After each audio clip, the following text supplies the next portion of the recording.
Saumya recording studio Delhi. Mix by Bikku Vikas. रानी खोल सलवार हम कर में कबार,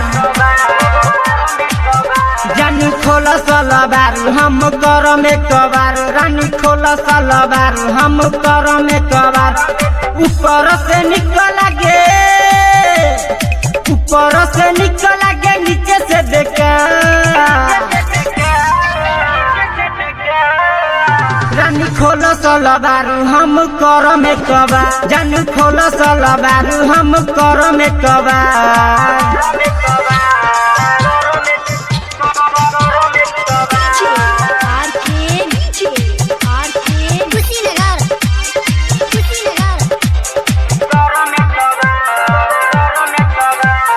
रोड पर चाल चलो तारू तू हसीन रे, देखही में लागता करीना के बहिन रे। रोड पर चाल चलो तारू तू हसीन रे, साचो ही में लागता करीना के बहिन रे। आज भर करे दना, आज भर करे दना हमारा के प्यार। रानी खोल सलवार हम कर में कबार, जान खोल सलवार हम कर में कबार।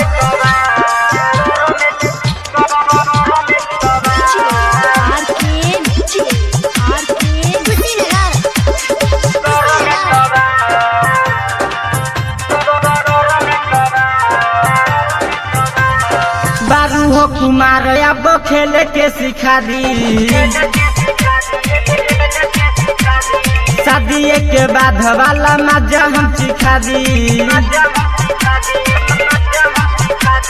बारू हो कुमार अब खेले के सिखा दी, शादी के बाद वाला मजा हम सिखा दी।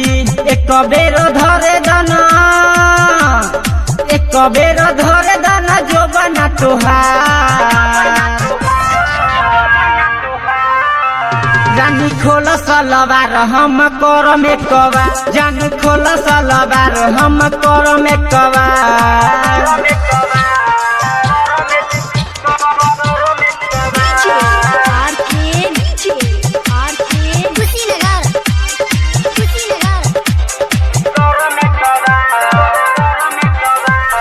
अरुण सुरेश जी के बारू हो तू साली,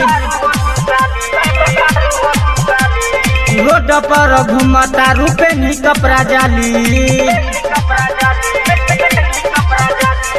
अरुण सुरेश जी के बारू हो तू साली, रोड पर घूमता रूपे नी कपड़ा जाली। लक्ष्मी दे दर्द के सूरज बिहारी के बनला न भता।